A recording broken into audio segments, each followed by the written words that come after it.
আসসালামু আলাইকুম, welcome back to my channel রান্নার সন্ধানে। আজ আমি আপনাদের সঙ্গে শেয়ার করব চিংড়ি মাছের মালাইকারি রেসিপি। তবে বড় চিংড়ি দিয়ে নয়, ছোট চিংড়ি দিয়ে আমি আপনাদেরকে চিংড়ি মাছের মালাইকারি করে দেখাবো। বাচ্চারা হঠাৎ করে চিংড়ি মালাইকারি খেতে চাইলে সবসময় তো বড় চিংড়ি ঘরে থাকে না, তাই ছোট চিংড়ি দিয়ে খুব সহজেই চিংড়ি মালাইকারি করে দিতে পারেন। এখানে আমি 1 কাপ নারকেল কোড়া নিয়েছি। এখানে আমি কিছু ছোট চিংড়ি মাছ কেটে বেছে পরিষ্কার করে ধুয়ে নিয়েছি। এইভাবে বড় চিংড়ি দিয়েও মালাইকারি করতে পারেন।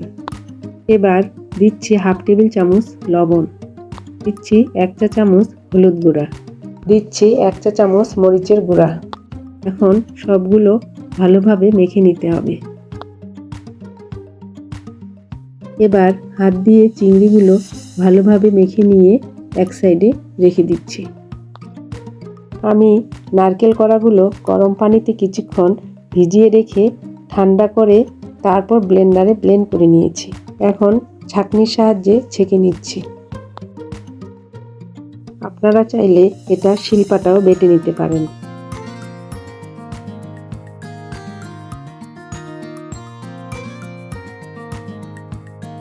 নারকেলের দুধ তৈরি করে নেওয়া হয়ে গেল। এবার এক সাইডে রেখে দিচ্ছি।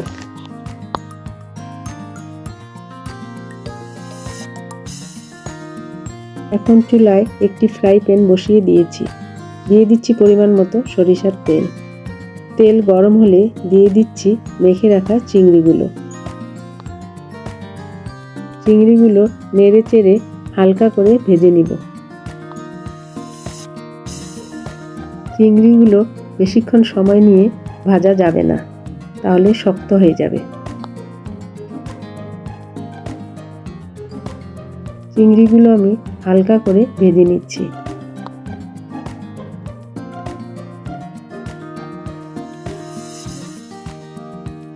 চিংড়িগুলো ভেজে নেওয়া হয়ে গেল। এখন তুলে নিচ্ছি। এবার ওই তেলের মধ্যে দিয়ে দিচ্ছি গোটা গরম মশলাগুলো। 2টি দারুচিনি, 1টি তেজপাতা, কয়েকটি সাদা এলাচ, লবঙ্গ ও কালো গোলমরিচ। মশলাগুলো হালকা ভেজে নিয়ে ওর মধ্যে দিয়ে দিচ্ছি 1/2 কাপ পেঁয়াজ কুচি। পেঁয়াজগুলো এখন হালকা করে ভেজে নিব। দিয়ে দিচ্ছি 1 চা চামচ মরিচের গুঁড়া, 1/2 চা চামচ হলুদ গুঁড়া। এবার নেড়ে দিতে হবে।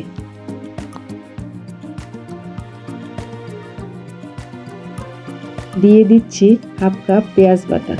এখন পেঁয়াজ বাটাটাও ভালোভাবে মিশিয়ে নিতে হবে। পেঁয়াজের কাঁচা গন্ধ যাওয়া পর্যন্ত ভেজে নিতে হবে। দিচ্ছি 1 চা চামচ আদা বাটা, 1 চা চামচ রসুন বাটা। এবার আদা রসুনের কাঁচা গন্ধ যাওয়া পর্যন্ত ভেজে নিতে হবে। তেলটা মনে হচ্ছে একটু কম হয়েছে, তাই আরেকটু সরষের তেল আমি দিয়ে দিচ্ছি। এবার ভালোভাবে কষাতে হবে।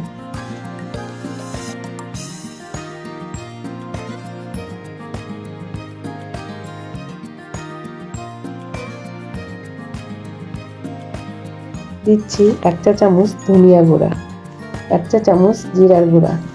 এখন পেঁয়াজের সঙ্গে ভালোভাবে মিশিয়ে নিতে হবে। আমি এখানে কোনো পানি ব্যবহার করব না। এখন দিয়ে দিচ্ছি কিছুটা নারকেলের দুধ, দিয়ে কষাতে হবে। বেশ কিছুক্ষণ সময় নিয়ে কষিয়ে নিতে হবে।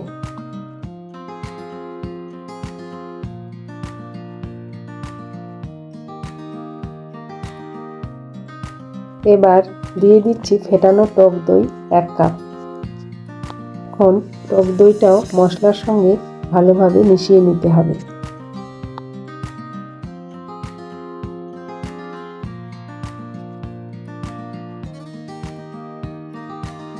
দিয়ে দিচ্ছি 1 চা চামচ লবণ। এখন নেড়ে চেড়ে দিতে হবে।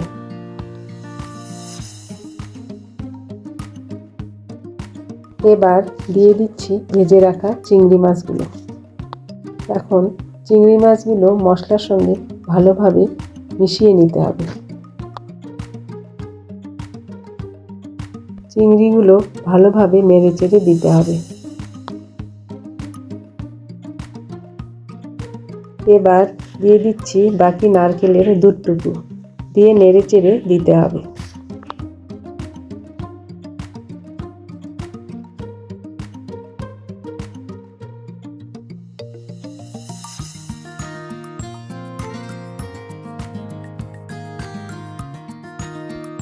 এবার ঢাকনা দিয়ে দিচ্ছি।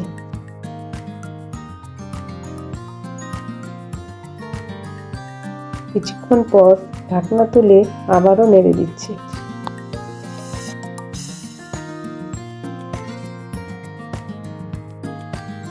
দিচ্ছি হাফ চা চামচ ভাজা গরম মশলার গুঁড়া, দিচ্ছি 3 থেকে 4টি কাঁচামরিচ।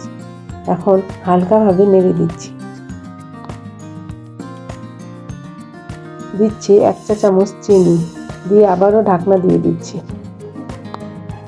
কিছুক্ষণ পর ঢাকনা তুলে আবারও নেড়ে দিচ্ছি।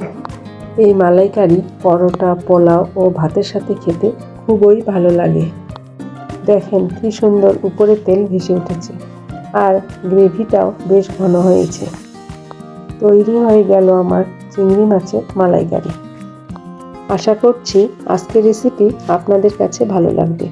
রেসিপি ভালো লাগলে অবশ্যই চ্যানেলটি সাবস্ক্রাইব করবেন এবং পাশে থাকা বেল আইকন অবশ্যই প্রেস করবেন। ভিডিওটি দেখার জন্য সবাইকে ধন্যবাদ।